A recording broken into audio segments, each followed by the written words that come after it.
Egg fried rice టేస్టీగా ఉండాలంటే ముందుగా చూద్దాం. ఎగ్ ఫ్రైడ్ రైస్ అండి. ముందుగా ఉల్లిపాయలు తీసుకున్నాను, టమాటా, క్యాప్సికమ్, పచ్చిమిర్చి, ఎగ్స్ 4 తీసుకున్నానండి. రైస్ రెడీ చేసుకున్నాను. ముందుగా అల్లం వెల్లుల్లి పేస్ట్, ఇందులోనే రైస్కి సరిపడా ఉప్పు వేసుకుంటున్నానండి.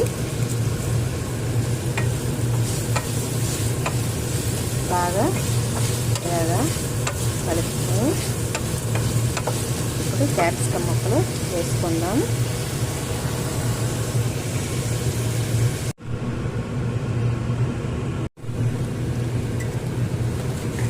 ఈ విధంగా కలుపుకోవాలి.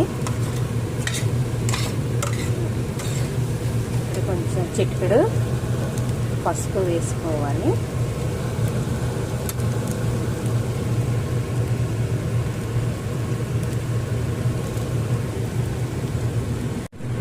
బాగా ఫ్రై అయిపోయిందండి.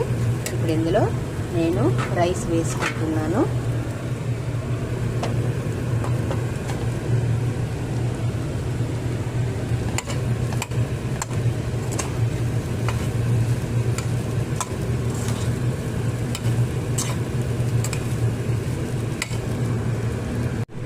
ఈ విధంగా రైస్ అంతటిని బాగా ఫ్రై చేసుకోవాలి.